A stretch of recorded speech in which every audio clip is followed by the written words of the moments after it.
បាទសូមជម្រាបសួរ Hello Mr. Michael Alfaro Yes, How are you Jidip Su, I'm doing well here in the United States. Wow you go to Cambodia for a couple of days but you can speak Khmer very well sounds so clear Thank you. do you, do you miss Cambodia Of course, I miss Cambodia. Since I've been back home in the United States, Cambodia is actually in my heart. I think about them every second, every minute. I hear their messages. I read their messages every single day. They continue to inspire me with their choice of choose peace, not war. So yes, I miss Cambodia dearly. what do you miss Cambodia the most which part of Cambodia Uh, I miss I miss being with the people and being with the people on the border, all the way to the capital, just seeing their resolve in and pursuit of peace. Just seeing honest people, honest farmers, honest workers, honest craftsmen. On yeah all they do is they live their daily lives, yeah and they try to earn an honest living while you have an aggressor from Thailand who's locking them out of their homeland, who's locking them out of their um, the roads where they can access food, medicine, and their jobs. And it's absolutely depressing to see everything that's unfolding and to see Thailand continue to violate the ceasefire that President Trump brokered. yeah Okay, Michael, before we going to the very deep into our conversation, our discussion tonight in Cambodia and the morning in America, I would like to, briefly a little bit about your trip to Cambodia. You have arrived in Cambodia on August 13, correct? After flying out from the United States and return to the United States by August 19, because you leave Cambodia in August 18 and arrive there in August 19. Well, I have to check my cell phone to Yeah, be exact, but about 5 days, that's about yeah, correct. yeah. So during that short visit, your Facebook Live report from Cambodia and Thailand border conflict zone reached a global audience, Since returning to America, you have continued to challenge Thailand and defending Cambodian online. So, what drives you to take such a bold and sustained stance for now? Well, I wanted to travel to Cambodia to see what is happening on the border because everything that I was hearing in the United States, it just didn't add up. It didn't make sense to me why this crisis is happening and where's the motivation coming from. So I decided to take it on myself. I contacted several news organizations from Newsmax to One American News to Gary Franchi's Next News Network, who's now covering the story daily.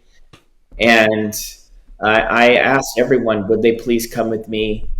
They all have White House press credentials. They all have White House correspondents on their teams. And we need to get the message exactly what is happening here because there could be a breach of President Trump's ceasefire and the war is immediate. And by the time we land, there will be significant casualties. But if we get there in time, maybe we can prevent a war. So the reason why I took this trip, even though all of the news sources refused to send in their cameramen and their journalists from the White House correspondent teams, is because simply I knew in my heart if I go to the border and if I record live exactly what is happening and give my opinion on the border, it can prevent a war. And so I paid my own flight. I received credentials from the Minister of Information from Cambodia. I relayed to Steve Chung, the president's family, that I was going as a journalist, Mm. And I went and I reported, and I think my mission was successful. We reached 9 million views in 1 hour, 100 Mm. million views worldwide to date, and still climbing and counting. I have gained 495,000 followers on Facebook organically in just 5 days. I mean, this is Mm. about 100,000 followers organically every day. And um, many pundits and many critics told me, nothing is going to come out of Cambodia. You'll be lucky if you get any retweets or any following at all. Mm. There's nothing here to gain from going to Cambodia. But Yeah. uh, I think putting myself on the line, my reputation, my family safety, my safety, Mm. it just shows the world that they're wrong. That there are millions of people, 17 million Cambodians worldwide, that is calling on the world, the free world exactly, for peace and Mm. to choose not to engage in war. Yeah, Michael, traveling to Cambodia in the middle of the tension border conflict is a high risk, as you know that. The decision was made is really difficult. So what compelled you to go there at that particular moment? And to be clear, was your mission entirely independent, or you were invited or supported by anyone in Cambodia? So you So said earlier that you it just was go there with your own money, right? But correct. So whenever I do move a delegation, whether it's for media, whether it's for humanitarian or NGO work, you mm, always want to seek proper authorizations from the country. So mm, I sort out with my motive.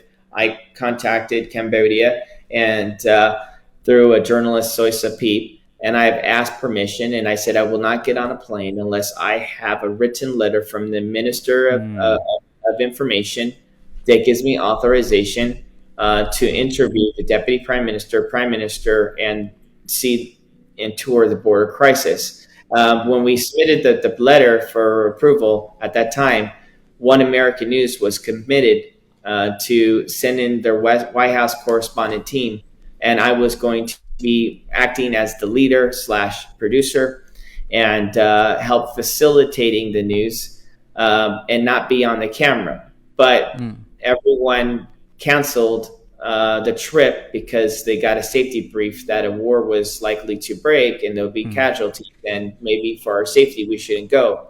But I gave my word to Cambodia that I would go and seek for myself. And to be honest with you, I'm biased towards Thailand. I have long business relationships with Thailand. I have mm, worked in 2018 with the Thai rescue team. We mm, rescued children from a collapsed dam in Laos. Our work was covered and published on the UK Daily Mail, the UK Metro, the mm, Associated Press. Our work was covered even at the US Embassy, gave praises for my work. And the team I worked with was Thailand, China, and Thailand NGOs, and even Chinese NGOs. And we were able mm, to put all of our politics aside and focus on humanity. So, mm, and just the history of Thailand, mm, taking in refugees from the secret war, helping out even with refugees during the Pol Pot War and the killing fields. I came in here more sympathetic towards the Thailand side. However, seeing the footage, it doesn't deny the facts.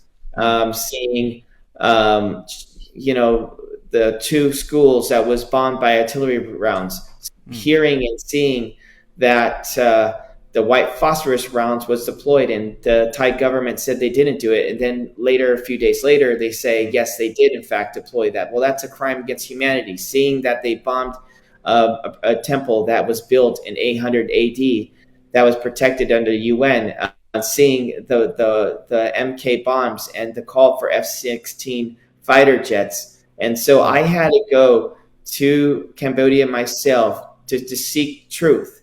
And I have to um, with my own integrity, I have to report on the facts. And the facts are Cambodia is not the aggressor, Thailand is. And there are disturbing facts that are coming from Thailand's side that I absolutely disagree with. These are decisions made on my own fact finding and my own investigation. This has nothing to do with Cambodia's telling me that they're innocent, and here's why.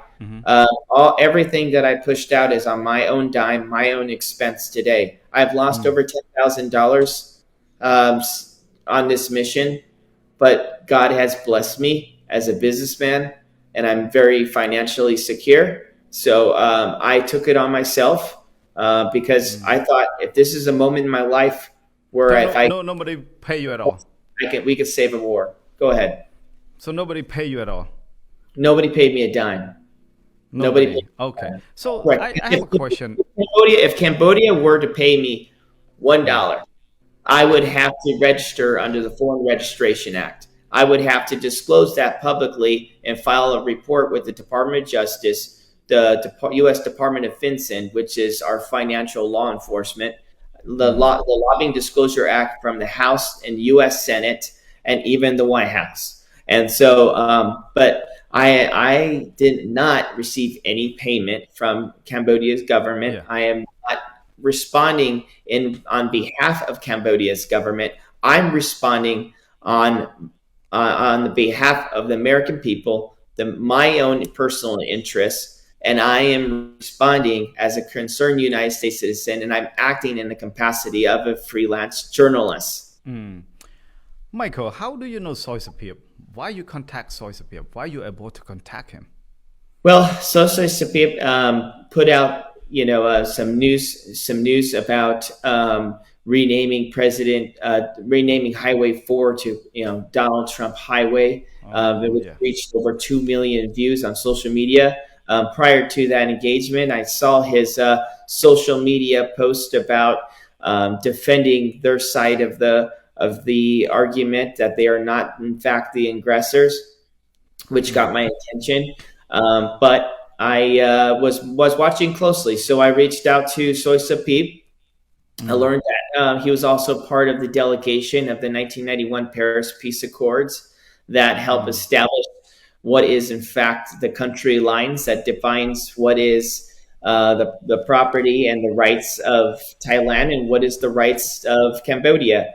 So, with all of his insights, I said, maybe we can do something. Maybe we can help him bring this out to the mainstream or bring this news story to the United States. And so I engaged Soy Sapir, and I said, if you can give me a written letter with approval from the Ministry of Information, then I will deploy a team, or if I will go myself, and I will see myself by firsthand everything that you're saying. In fact, if it's true.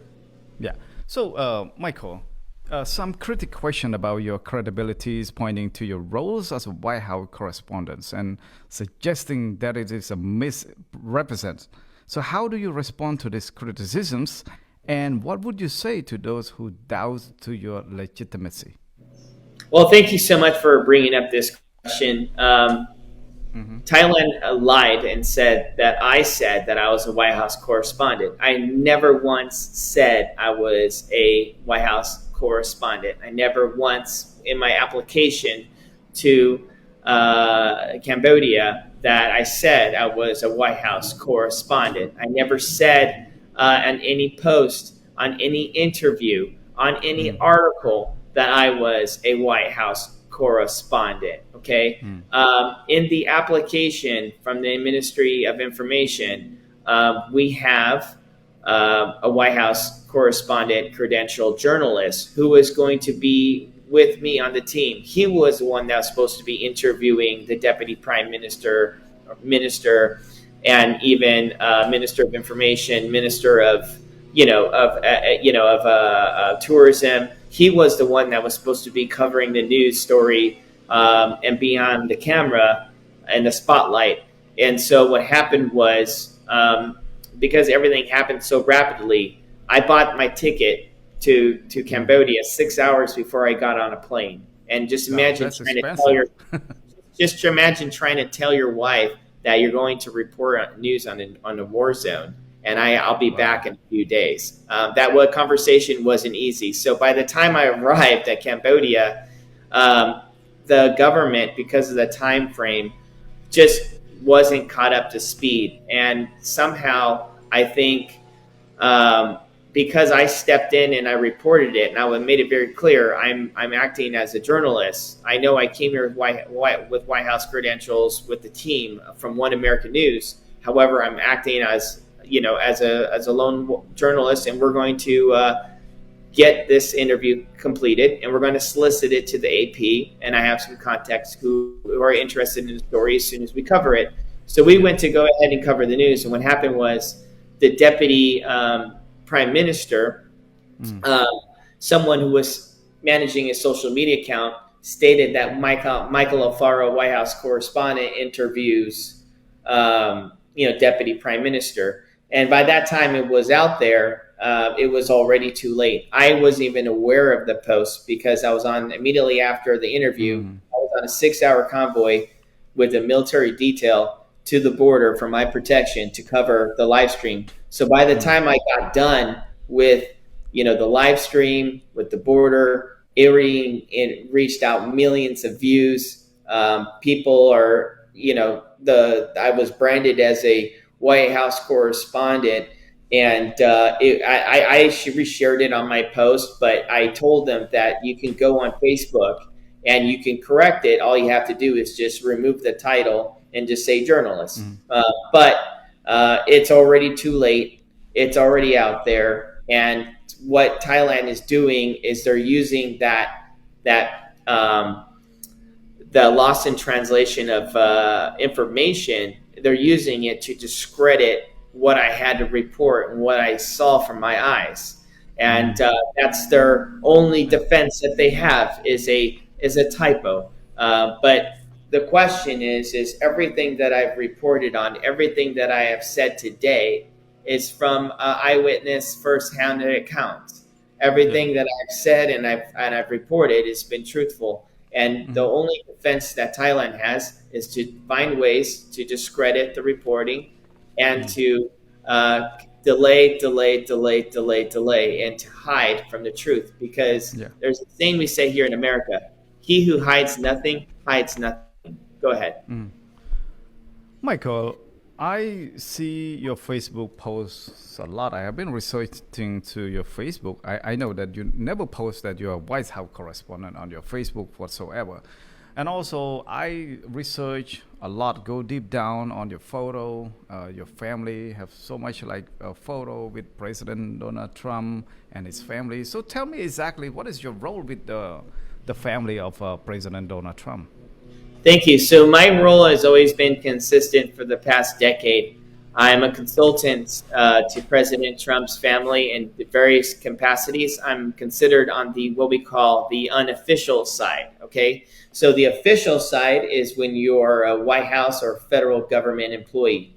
The unofficial side is when you're on the campaign side, when you're trying to influence the American people to vote for, the President of the United States, the family, or you're working in the capacity of their business, or you're working in the capacity of the election side. So my role my relationship with President Trump has always been consistent with everything that you have read from the Wall Street Journal to other various outlets, and even my lobbying disclosure reports. I've always been a consultant to the President Trump and his campaign.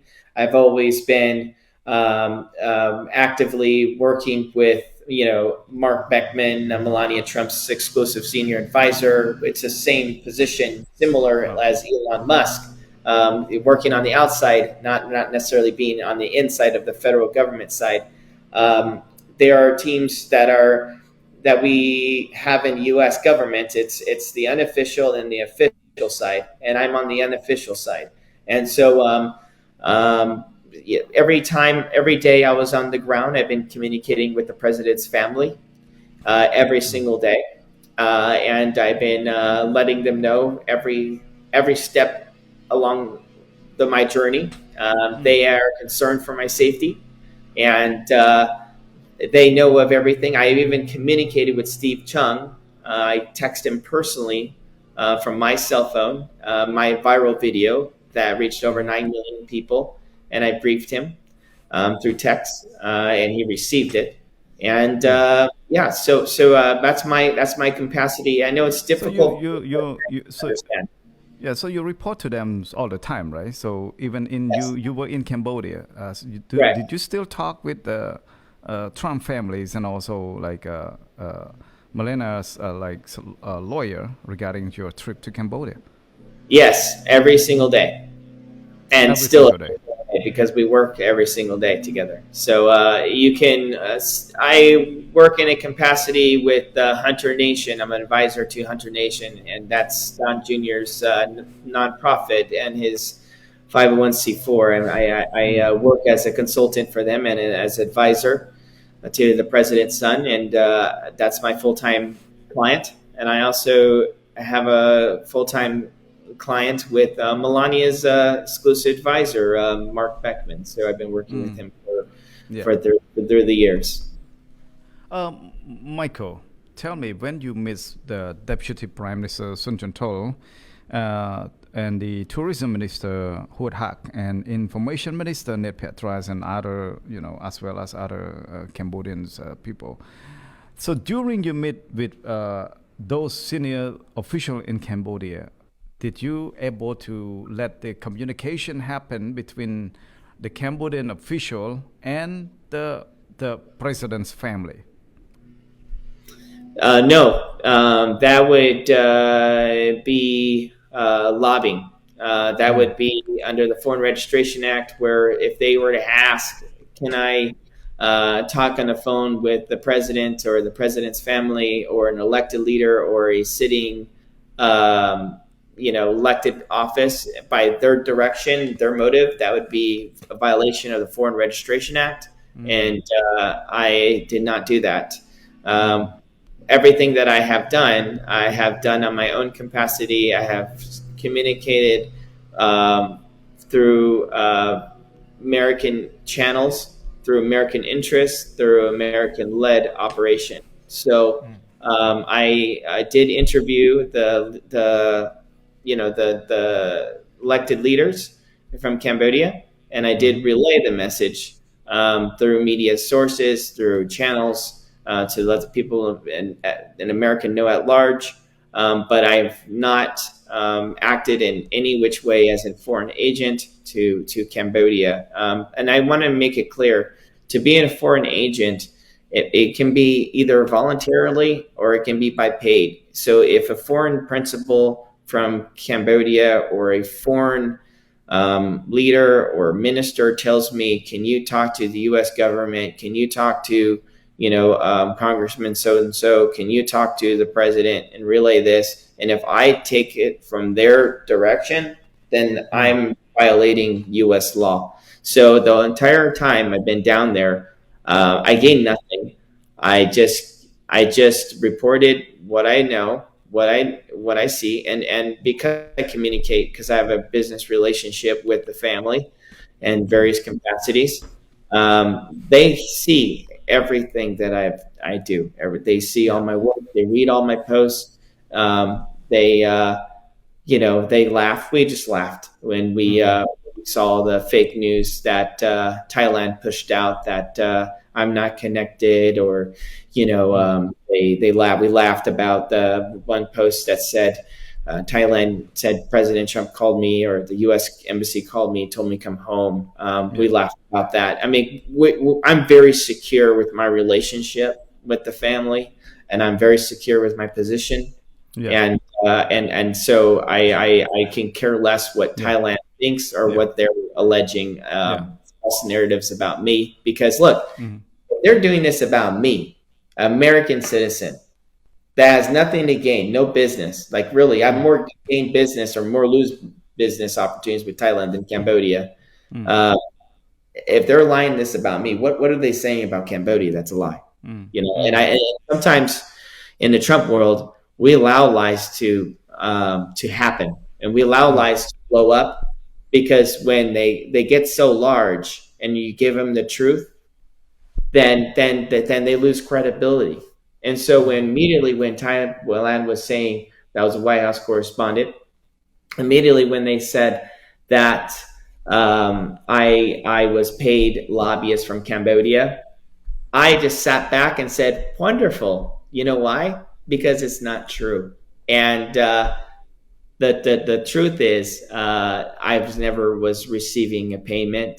The truth was, I was never acting as a foreign lobbyist. And if anything, this should show the world how much Thailand is a blatant liar, and Yeah. they can't be trusted. Michael, your trip to Cambodia is very viral, even like in around Asia, Cambodia, Thailand, and across the region. Mm. Um, does White House know about this? What about the U.S. Congress knows about this? And have you been approached by any White House official or any Congress staff member, whatever, to Yeah, so I've been discuss about you with your trip to Cambodia? yeah, so I took it on myself. Yeah. My own personal interests. I relayed to them as a journalist, and I said, "Look, I'm out there reporting news. I'm reporting my story, my side of it. I am now Yeah. biased towards Cambodia based on everything that I've seen. I even asked Thailand to allow me to cover from their side of the news, even though they called on horrific things against me and my family, even calling on people from Thailand has texted my wife that we want to rape you. I mean, it was Oh my just God. horrific, horrific. But I spoke Wow. with members of Congress. I won't disclose their names, but the people who are in charge of this conflict, I've had private meetings, Mm-hmm. and they are opening investigation right now, actively, and looking into the situation. They're deploying the team that handles the tariffs. They're deploying a team that is looking into potential war crimes. They're deploying and hearing from both sides and remaining neutral. And September 3rd, when Congress gets back into session, meaning when everyone in U.S. government gets back to work, because right now they're on a recess, they're on a break. They're not actively working right now because there's a recess where it gives the members of Congress the time to report back home to their constituents and to Mm. talk about the things that they're working on. So right now we're in recess, but when everyone comes back to our office, I'm happy to report that the Cambodia and Thailand conflict is now number one on the list. And so Mm. they will, again, openly, I believe, address, from the United States concerns, and address the problems of the potential breach and their perspective of Thailand. So I think we did our job, and our Yeah. job was to command the world's attention, to prioritize Cambodia and Thailand's war conflict, because we don't want to see a war. We don't want to see Cambodians being bombed by F-16 fighter jets, their schools destroyed, their homes displaced, 1 million people being deported out of Thailand to Cambodia. We don't want to see Thai soldiers be stepping on landmines. I want to make it very clear that their Minister of Mines has the exact same maps as Cambodia does, and that was confirmed by the United Nations. They have the exact same maps that shows where these mines are, and even where people have stepped on the mine and died from it. And to wake up to the world, there are 4,000 people that die in Cambodia Thailand border every single year. 4,000 people die from stepping on a landmine. So yes, this may be new news for the world, but in Cambodia and Thailand, this is the same old news story. And but the thing is that you cannot say that Cambodia is purposely planting mines in a zone impact area where all of these soldiers are dying right now. The landmines is 800 kilometers. 800 kilometers. Every 1 to 2 feet, you have a mine for Mm. 800 kilometers. The United States has dropped all of these mines in 1970 with President Nixon and Kissinger. Okay, and that's no news. But why is Thailand continuing to put their Thai forces and walk through a rainforest where it's the second most impacted mine zone in Cambodia and in Thailand? It's setting your troops for a suicide mission.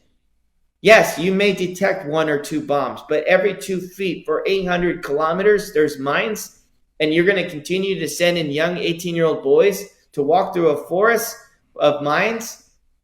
You're going to have casualty.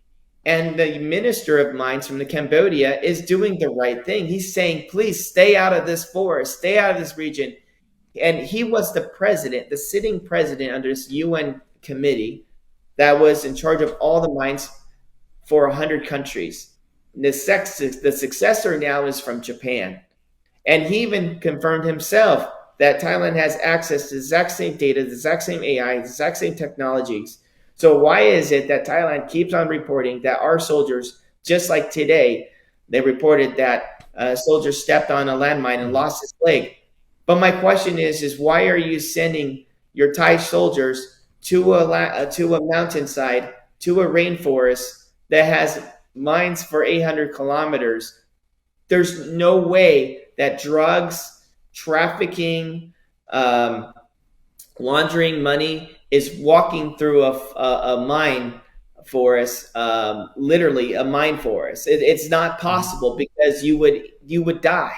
We don't even have animals, and we don't even have birds that live in that area because it's just full of mines. But yet you keep sending in your young troops, and so it's problematic. And everything that I'm reporting on is facts. Michael, Thailand has officially blacklisted you and Mr. Gary Frenchy and banning you guys from entering Thailand. So do you see this is a personal cost of your advocacy, or do you regret the consequence? Have this action made you fearful or more determined?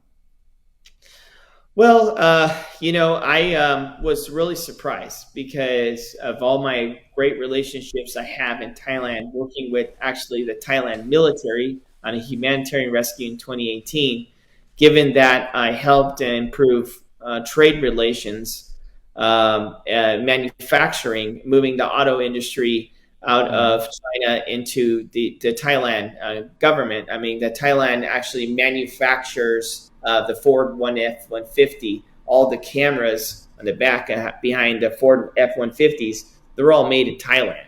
Even the framing of vehicles of the Ford F-50, and not just that, but even the automotive industry with Tesla, with GMC, with Ford, all of the shellings of the batteries of lithium that for electric vehicles are all actually made in Thailand. Even Kruger, so all your instant coffee makers, what it does is there's a device that takes the water and it makes it hot very quickly, so you can have the instant coffee. That's all manufactured in Thailand, and I helped strengthen those relationships with the United States, and I even helped. I'm even a customer. I've ordered tens of thousands, of hundreds of thousands of dollars from Thailand, and I even helped facilitate teak wood from Thailand, sell the export teak wood to the United States. We even helped Thailand with rare earth minerals. So I mean, my team and and I'm more on the back end of things as a consultant on the back end, advising companies that's working with Thailand. So again, everything that shows I should be biased towards the Thai side. So when they're not allowing me to step foot, then I don't care. I can bring business to Cambodia. That's all that means. So if I ever go back to Cambodia, I mean Thailand, then so be it. I'll go and we can do business in other countries, and we can make them more fruitful. I mean, because I think America needs to know who is the honest broker here, and I think the honest broker is now Cambodia. But before the Thais put you guys in the blacklist, also Thais official have invited you to, to cover story and report from the Thai side. And then later on, the Thais deny and rejects from proposing and inviting to report from Thailand. So can you elaborate on this particular moment for the audience? Right. Well, so I was being slandered. I was being told that I was a lobbyist. Right. Thailand Mm, said that I was a not fair journalist. I'm not a real journalist because I didn't have a news organization mm, or any recent publications. They were slandering me in every which way. And then they kind of said, oh, if Michael was serious about being a reporter, then he would come on our side and he would report the news. And when they mm, said that, I got all kinds of text messages on my phone. And I said, I would love to welcome that opportunity to hear from their side because I'm here to seek truth. And so mm, people were telling me, the president's family saying, don't, let's not engage here. It's concerned about your safety. And I said, no. If I'm here on a mission and if I'm here for truth, then I have to hear on their side. As a conservative, as a man of principle, you have to always hear from both sides to draw a line of who's right and who's wrong. And so I was willing, and that's why I didn't go live. That's why I still haven't been live today. I'm still willing to take that invitation. They said, in quote, in the text by their spokesman themselves, that we'll pay for the flight, their mm, travel, they can a hotel, that they would welcome me. I can interview anybody who I want, the king himself. And I said, mm, I would love that opportunity. And guess what they did? They said Michael Alfaro is a paid lobbyist, and because he's a paid lobbyist, he's not an honest, fair reporter. Case closed. Michael Alfaro will never step foot in Thailand again. And so what they did was they tried to bait me in a trap. They tried to uh-huh, say that they're trying to prove a point that I was a paid lobbyist. That's what they're doing. Because if I was a paid lobbyist, then I cannot come to their side and report on it. So if I uh-huh, decline their offer, then I'm not a fair journalist, right? But now that I offered them, I said, yes, I accept your offer. Then they say, oh, you can't because you're a paid journalist. I'm a paid lobbyist. But that's not true because if I was a paid lobbyist, I'll be legally bound within 10 days to report to the U.S. government, the U.S. Department of Justice, the U.S. Department of Defense, and the U.S. Lobbying disclosure report under the House and the Senate that I've been mm, paid as an agent for mm, Cambodia. So that's not true. So again, what they wanted to do was they wanted to put me in a position where it discredits me. But if mm, anything, me coming forward, willing to hear their side and be fair, um, and them returning, shutting it down with a lie, that only shows the truth here. Um, they're they don't want me to come there. They don't want me to find out from their side what is happening because they have something to hide. It's yeah, like a child that got caught stealing. When a child's caught stealing, does the child come forward to the parent and say, Mommy, Daddy, I stole, I'm so sorry? No. What do? They hide.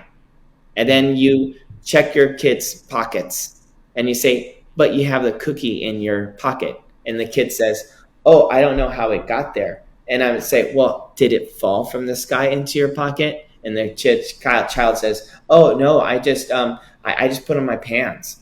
Okay, but let's go to the cookie jar.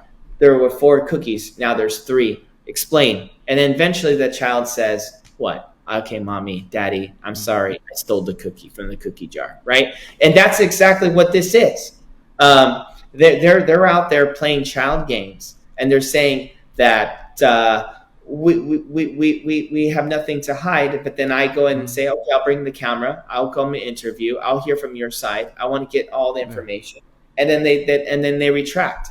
So that mm, tells me they have something to hide. That tells me mm, they're lying. That tells me they're the aggressors. That tells me mm, this is a breach of the call for ceasefire, and they're not yeah, acting in good faith.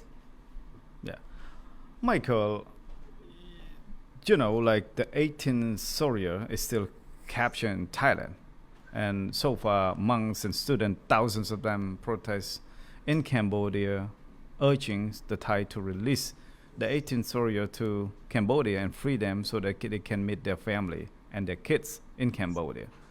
So, right now, do you hear anything from America's side in order to intervene for the release of the 18 soldiers? Yes. So on the American side, people are not aware of what's happening on the ground. They are not aware that of the 18 captive soldiers. So they are aware now because of the reporting, and that's why they sent out a team to do an intake of what exactly is happening. Thailand has been very successful as far as suppressing the media and controlling their narrative of what's happening and controlling of what the United States and Europe is hearing about this border conflict. But Congress does now know about it. They are actively researching it and they're investigating it. I know the president is aware of it. It was relayed to him based on the reporting that's been cycling out there, and they are getting to it. Michael, do you have any, like direct threat, particularly from the Thai source? If so, how have you respond to that?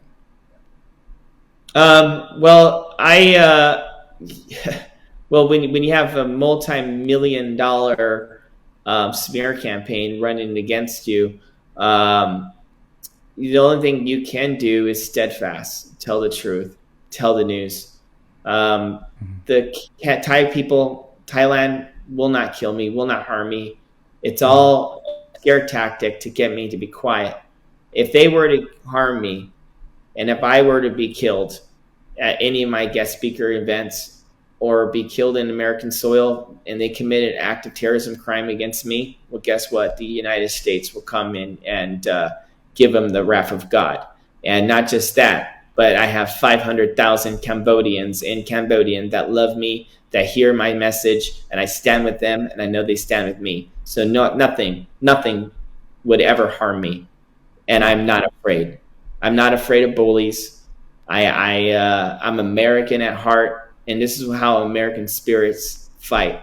Cambodians, they smile with a broken heart, and they're resilient in peace. But Americans stand up to the bully, and we tell them that they're wrong, and they need to knock it off. Michael, I want to ask you some very romantic question. Before you go to Cambodia, I'm sure that you're gonna tell your wife, and then your wife she just have a newborn baby. So this is a very critical moment. It's very hard for the decision for you to travel during you have like a newborn baby. So how do you manage that, and what do you tell your wife and your kids about that? Well, it wasn't easy. But my wife is a champion. So I have a newborn, he's 7 months, and I had to step away. And I told him, I said, listen, I understand that I'm not going to make any money on this trip. I understand that I was supposed to break even if the news agency from One American News was supposed to pay for my flight and hotel accommodations. But I told him I'm a man of my word. I'm a man of my word to you, my family, and to my business, and to my reputation. I have to keep my word. Otherwise, my word will have no value. And I have to go on this mission, whether I make money or not. It doesn't matter. And the argument went on. Why are you going here? You have no business. If we live here in America, like if the world falls apart, then how is that ever going to impact us? I said, eventually in time it would. But think about it from this perspective. If you can go to a country where there's a border conflict and report live on Facebook and give an opinion about it and ask some questions, where is the evidence, Thailand? Where is the evidence that Cambodia was causing a threat where you had to defend yourself to level this whole village?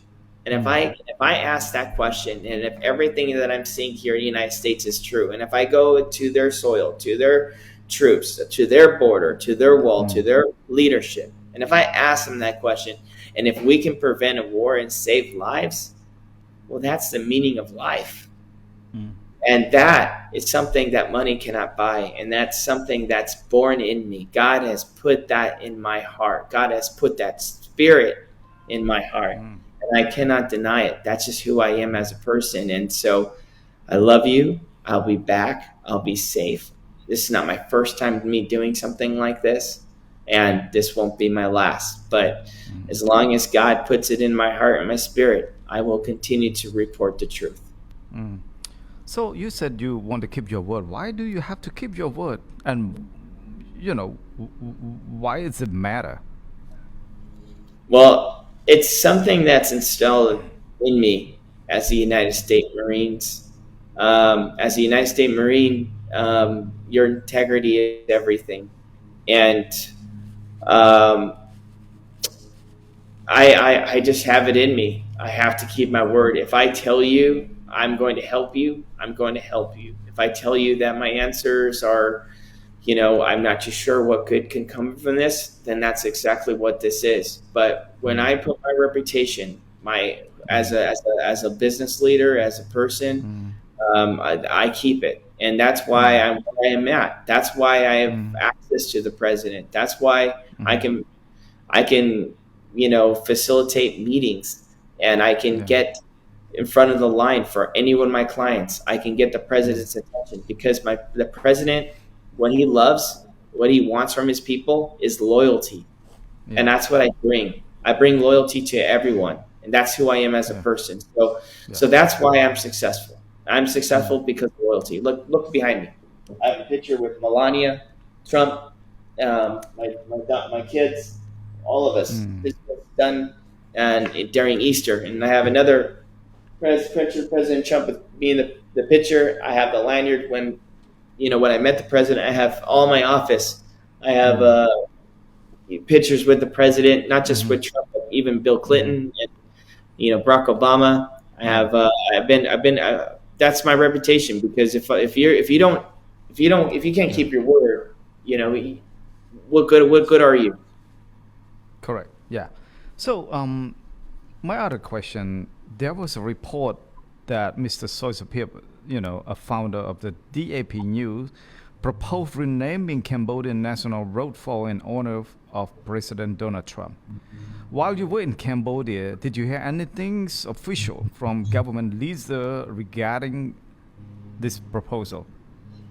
Yes, so I spoke with the minister of tourism, and he Yeah. said he would love the idea. He would embrace the idea. He thinks it would be good for tourism, good for safety, Is it and gonna the happen? Cambodian people want it to happen, and it's going through its process. And so it continues to get momentum. And I cannot wait until that happens because I will take a victory lap. Um, that 140-mile highway will be named after President Trump. We have Mm. yet to see something like that in America, and that would speak volumes, and that would resonate with every American. 50 Yeah. million Americans that voted for President Trump. That would resonate deeply with them. Mm. Wow. So right now, do you follow up about that? Yes, I do follow up with that, and they said that they're in the process of review. Mm. And so it's going to take its government channels, but everything that's been reported actually has been reshared on their state news, on their local news, and so we definitely have the momentum, and I think it's going to happen in just a matter of time. Cambodia used to be a country that strongly criticized America. In the past few years ago, Cambodia is very, very sour with the relationship with America. So why Cambodia turned just overnight to America's very short period of time, buying like flattering President Donald Trump with all this kind of like honor, the street, the flags and everything, his photo display on the whole country. Why you think Cambodia turned so fast in this situation? Well, better late than never. So I think Cambodia is seeing and evaluating United States relationship with Cambodia on not what we say, but what we do. Look what President Trump has done. He called for a ceasefire. The minister himself said that was a miracle because he threatened tariffs on both countries if they cannot lower their guns. And Cambodia did not want this war. Thailand wants this war. And so that in itself is a miracle because what they don't want is a war. That's going to set them back. They finally have peacetime for over 22 years. And now there is a war that's going to happen, and that's going to cripple their economy. And so they're turning to the United States because of the actions that we've done. My reporting forced the Thai king to call the prime minister, and he said, please take down the video. And if we can take down the video, we'll engage peaceful talks. The last time this has happened, there was a 7-year period of silence where Thailand and Cambodia did not speak to each other from the top senior level because you say the Thai king called to the prime minister in Cambodia to take down your video live? Correct. And that's why I took it down. I suspended it because I wanted to allow Cambodia and Thailand to have delegation. They need to delegate this problem. And so if I had a role in it where I shine light and they don't want to have a journalist, a foreign journalist or foreign person that comes into their conflict zone and shine light and criticize both one another, I'm okay with that because this is not about me and my popularity and my fame. This is about the solution. The solution is we need to end this war. The solution is 18 soldiers need to come home today. The solution is the dead bodies on the Cambodians from the Cambodian fallen soldiers on the soil of Thailand or Cambodian soil. They need to be able to retrieve their lost and their fallen soldiers, the soldiers who died in battle. They need to get them home so their moms can properly bury them and give them the respect that they deserve. That is the mission. It's not about me. It's about the mission. And the mission is to end the war, to bring attention, to bring accountability, and to return the soldiers. As soon as the soldiers are returned home and the body are buried, I can go on and go on my life. But as long as Thailand is going to continue to hold these people against their will, refuse to comply with international law, and continue to call on harm on myself and my family and my reputation, well then guess what? I'm going to continue to speak up because the most powerful thing I have is my voice, and the most powerful most powerful treasure we have as American is the God-given right for free speech and free press and free media. Michael, Thailand is expanding its military power by purchasing Gripen fighter jets from Sweden and submarine from China. From your perspective, how will this acquisition shift the balance of power and impact regional security?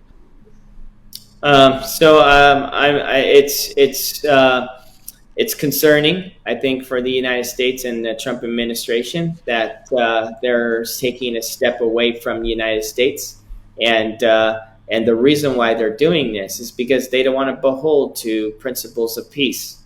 They want to be a proxy for China, and they want to expand their territorial line in Cambodian soil. They have their own interests and their own motivation that benefits themselves and benefits China. And so that's why they're stepping away from the United States from trade. And if we sound alarm and if we cover the news and if we report the facts, I think President Trump will be very, very upset about this, and he can fix this problem very quickly. Yeah. You know, like today, the website, Sweden website, have reported that at least like 2 opposition lawmakers in Sweden strongly oppose the sale of the 4 Gripens to Thailand and other amazing, weaponaries equipment to Thailand, and then the defense minister of the Sweden said that this is a time for self-defense, for any country for self-defense. So can you elaborate with that? Well, I think that's wonderful. That's wonderful that we actually have strong lawmakers in Sweden that's fighting for truth. They are aware of what the border dispute is. They know that that Thailand is committing crimes against humanity. That's calling in fighter jets to displace over 35,000 people. And there are people that are speaking up. I would actually encourage to look into the two congressional leaders from Sweden, and maybe we should meet. We as a community, as the Cambodian community and Americans abroad, need to write to those congressional leaders and explaining what exactly is happening, and maybe they can call in for intervention to bring peace and stability in the region, and that we'd welcome not just United States intervention, but Europe's intervention. That is critical. That is critical for the longevity and the stability in the Southeast Asians and the Oceans summit. So I think that that's terrific news. And the spokesman, the defense spokesman, of course, he's going to continue with the order because it brings in millions and millions and hundreds of millions of dollars, over $1 billion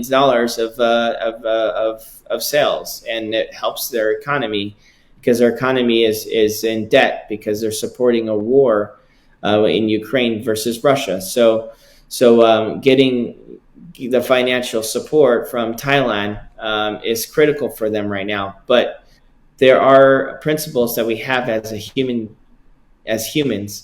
We must avoid war at all costs. And I feel that if Cambodians and if the Cambodian government were to write letters to Sweden and expressing great concerns, lawmakers, I think this would be helpful because then they can intervene. And let me stress another point.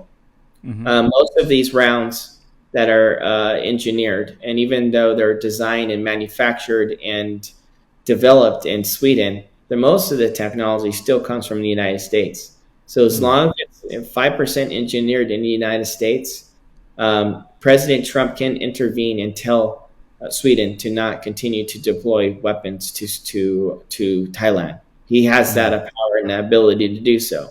He can even threaten Sweden to defunding the aid that we support them for their sovereignty. So President Trump, at the bottom line, is in control, is in charge, and he can make the swift action as soon as he hears and truly gets to weigh in after everything goes through its own process. Wow. Michael, despite agreeing to the certain points ceasefire protocol, the Thai military continued to deploy barbed wires and use long-range acoustic device against the Cambodian civilians in Banteay Meanchey province. So what do you believe is the real reason behind this aggressive action? The reason behind this aggression is that prior to World War II, I hear and I read that Thailand had more land, and because the Paris Peace Accords was established, they were awarded less land, and Cambodia was awarded more land, and that was because Cambodia was helping the United States in World War II in some capacities, and they were helping in the United States with the Vietnam War. Thailand wasn't.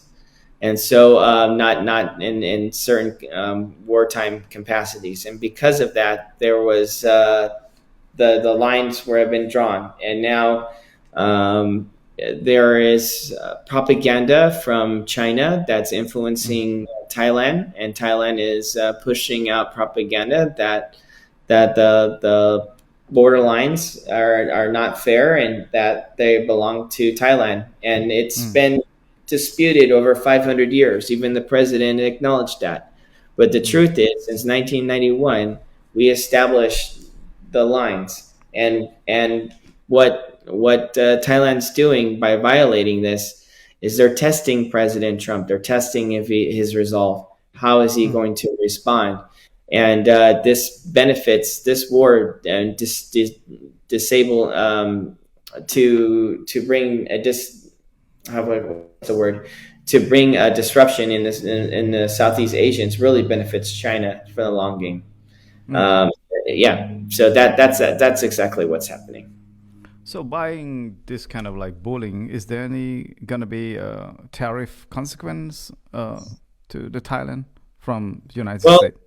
President Trump said on the news, on Fox News, that if it continues, then he'll pull out of both Cambodia and Thailand. That's what he said. My suggestion is yes. I think that ultimately Thailand could face tariffs. Thailand Mm. could face a tremendous hardship in other ways. Thailand can be blocked from replenishing their heavy artillery rounds to their Yeah. high rockets to the motors fires. And as soon as that happens, then it's obviously Israel will follow. Israel has sold a number of firearms for Thai forces. I think that just changing gears really quick, I think Cambodia should come out publicly and support Israel Mm. and support the call of the release of the prisoners held in captivity in Gaza, and because they have common grounds, they have common causes, they can come and say, look, we don't want war, the world doesn't want war, return the soldiers home so we can end the war. Same thing what Israel's doing is the same thing what Cambodia is doing. And if they were to align with Israel, then guess what, Israel won't sell any more firearms to Thailand. And I think that it benefits when you exercise peace. Go ahead. Michael, do you intend to, to testify before the U.S. Congress on Cambodia and Thai conflict? If so, what key message would you deliver to Americans lawmakers? Well, I would welcome that opportunity. I would welcome to testify in open hearing everything that I've seen, everything that has been done, and I would report exactly what happened. You have two schools that was bombed by heavy artillery shells. Mm. Those heavy artillery shells were deployed from Singapore. Did weapons exchange for Thailand, and Thailand, leveled with Singapore artillery rounds to schools, and the only schools in the region for these people can learn how to read, write, and work in a factory. And they destroyed that. They also destroyed innocent bystanders' homes, leaving Mm. 35,000 people displaced. I would testify that the 1 million people that have been deported from Thailand to Cambodia, they haven't been given food or shelter or any the chance to collect their personal belongings. They were Mm. left inhumanely. When Cambodia deports Thai people from Cambodia to Thailand, they're given a food box, water, the time they need to collect their personal belongings, and they deport them back. I would testify that Thailand said that they didn't use white phosphorus rounds, but later, a few days later, they came back and they said that they used white phosphorus rounds on people. And I would highlight the war crimes that they committed. I would talk about my video and how it went viral when I went to cover the border, Mm. and the news and the threats that was told upon me, the lies that was said about me. I would come forward about Mm. the calling on the Thai Royal News, the Thai Royal Mm. Army News. They said they want to harm me, they want to rape my family. Mm. That this is who we're working with, and Mm. yeah, and we would have a deep, lengthy discussion. I would absolutely welcome that because again, I hide nothing. I Mm. have nothing to hide. I have nothing to gain. The only thing I have to gain from this is my pride. My pride that by me reporting, by me speaking, by me sharing, and bringing light to this border conflict, we can prevent a war. And that's what President Trump wants. Michael, finally, do you plan to return to Cambodia in the near future? If so, and what would be the purpose of your next mission? Well, my mission is solely focused on returning the soldiers home, returning the dead so they can have proper burial, to advocate everything I Yeah. can in my power to bring peace in the region. I would love to return back to Cambodia very soon. I won't reveal the hand and what I'm trying to develop behind the scenes, but I Mm. would like to look at maybe some humanitarian possibilities, and also to see how we can continue to advance American business interests in Cambodia. And I want to see how we can continue to align with each other and to protect one another. So I will just keep it vague for now. But as Mm. soon as um, we have further development, I will gladly go public about my next move. But right now, I would say the move is in progress. But there's so many news in Cambodia reported that you plan to raising fund to build home and school for the people along the border that who lost their home, lost their school, and whatsoever. Is that real? So yes, I'm actively looking at it, but there's a number of things we have to look at. Number one is how much is the UN is going to pay? What are they going to cover? How fast will the turnaround would be? We heard that Japan has announced to donate $1.8 million for the displacements of the Mm. families. So we have to figure out what the developments are that are. Mm. What we want to see is what are the actionable plans that's happening, Mm. and if there's a need and if there's a way where we can fill in a gap to help develop and to help rebuild Cambodia, then yes, I'm all in for that. And Mm. we're actively searching stakeholders, investors, people from the faith-based community, from the Buddhist and the Christian community that wants to help and help for purposes of humanity. And as soon as we get some commitments, then we'll probably make some announcements. But right now, it's all so fast, right? And two is that if we were to rebuild anything, we want to make sure that that rebuild is going to be safe, for the people. We don't want to rebuild and Mm. put people in harm's way, because the people suffered enough from Thailand, and we want to be thoughtful. So before we jumped a gun. I want to make sure it's done right. And also, whatever you hear in the news, whether if it's from Cambodia or Thailand or the United States, if it's not from me, then it's not news. A lot of times people speak for myself, and I don't approve that, because it Mm. creates misinformation. Mm. Like I'm a White House correspondent, and some other things that was said, like I'm a Mm. lobbyist for Cambodia. Um, if you haven't heard from my channel, or if you haven't heard it from my voice, then Mm. it's not true. And also, there's a lot of fake portfolios out there about myself too. If it has a blue checker, then it's real. It's from Michael. Mm. Okay. If it doesn't have a blue checker, then it's not from Mm. Michael. My last question. What was the impression that Cambodian people leave on you? We want peace. In Cambodia, they don't say hello, they don't say goodbye. They greet you with a statement, "We want peace." It reminds me of Israel. In Israel, it's the only language where you say peace when you say hello. I mean, shalom. Shalom. And that's what shalom means, peace. And because when you survive a genocide, they just changed Mm. the whole meaning of hello. It's peace. But Cambodia, it's a statement. We want peace. From every child that you see that's 5, 6 years old, to every middle-aged adult, to the elderly in the wheelchairs, to the high-ranking officials, to the prime minister and deputy minister himself, we want peace. And the impression that they leave on me is, this is a country that survived 2 genocides, a ghost mountain, 3 million people dead, and they're cherishing every second, every day that they don't have a war conflict. And they're so happy for 21 years not having war. That's their pride possession, is Mm. peace. Mm. And I want to be on the side of peace. I want to stand on the side of history, of resilience. I want to learn like the Cambodian does, like they teach their young people. to smile with a broken heart when things are just bad. It's just best to be smiled, because if we cause disruption, there could be another war. I want to learn to fight like that. But again, the impression that they leave on me is love.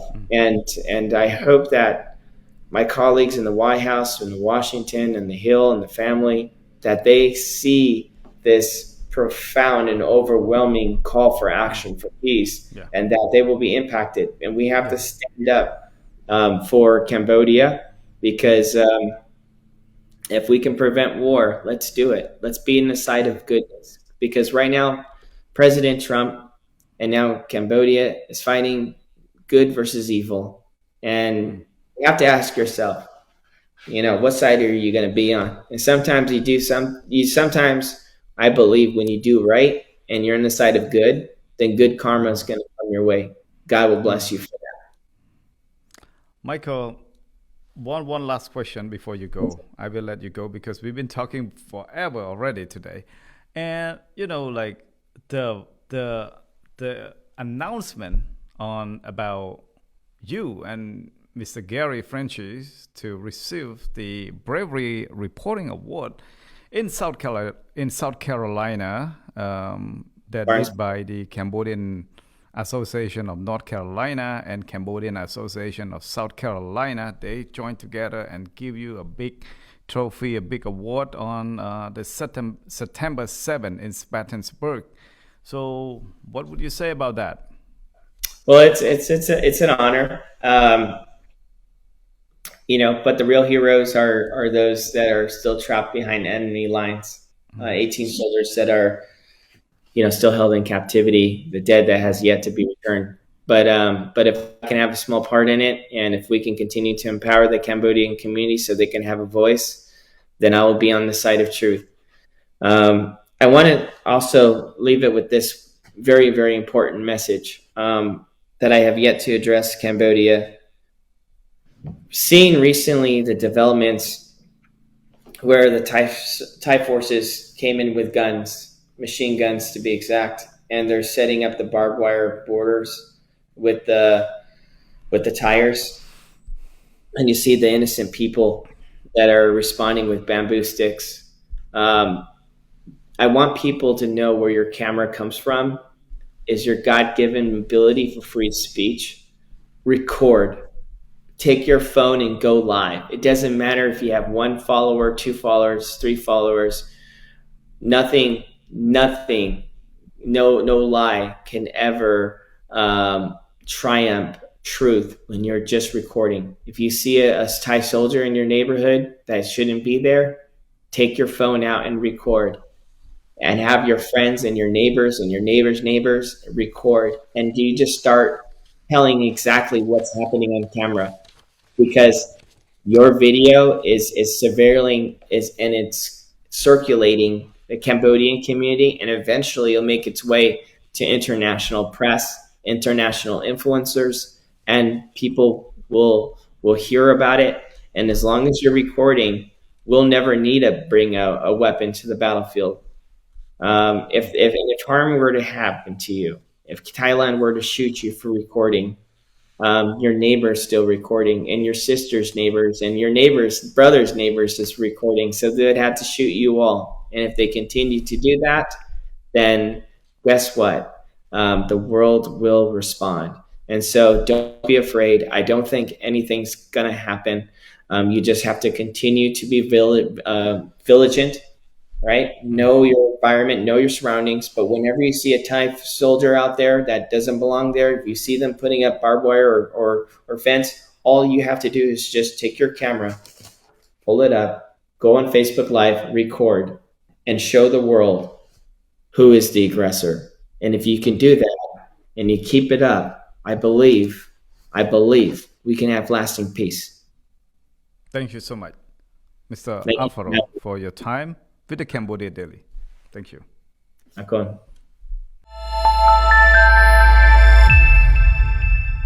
ដើម្បីបរិច្ចាគថវិកាសូមលោកអ្នកនាងចូលទៅកាន់ទំព័រ Facebook ឬបណ្ដាញសង្គមផ្លូវការរបស់សារព័ត៌មាន The Cambodia Daily រួចស្វែងរកលើតំណភ្ជាប់ឬ link រៃអង្គាសរបស់សារព័ត៌មាន The Cambodia Daily លើ GoFundMe បន្ទាប់មកសូមលោកអ្នកនាងចុចនៅលើប៊ូតុង Donate Now ហើយជ្រើសរើសចំនួនទឹកប្រាក់ដែលលោកអ្នកចង់បរិច្ចាគឬវាយបញ្ចូលដោយផ្ទាល់នៅចំនួនទឹកប្រាក់ទាំងអស់នោះបន្ទាប់ពីវាយបញ្ចូលទឹកប្រាក់រួចទាញចុះមកខាងក្រោមនៅត្រង់ចំណុច Payment Method សូមលោកអ្នកនាងចុចយកពាក្យ Credit ឬ Debit រួចបំពេញ email ឈ្មោះលេខកាតលេខសម្ងាត់3ខ្ទង់ព្រមទាំងឈ្មោះរបស់លោកអ្នកដែលមាននៅលើកាតបន្ទាប់មកទៀតត្រូវជ្រើសរើសយកប្រទេសដែលលោកអ្នកកំពុងរស់នៅប្រសិនបើលោកអ្នករស់នៅក្នុងប្រទេសកម្ពុជានៅត្រង់ចំណុច Postal Code សូមបំពេញលេខ12000បន្ទាប់ពីបញ្ចូលចំនួនទឹកប្រាក់និងព័ត៌មានរួចសូមលោកអ្នកនាងចុចនៅលើប៊ូតុង Donate Now ជាការស្រេចសូមអរគុណ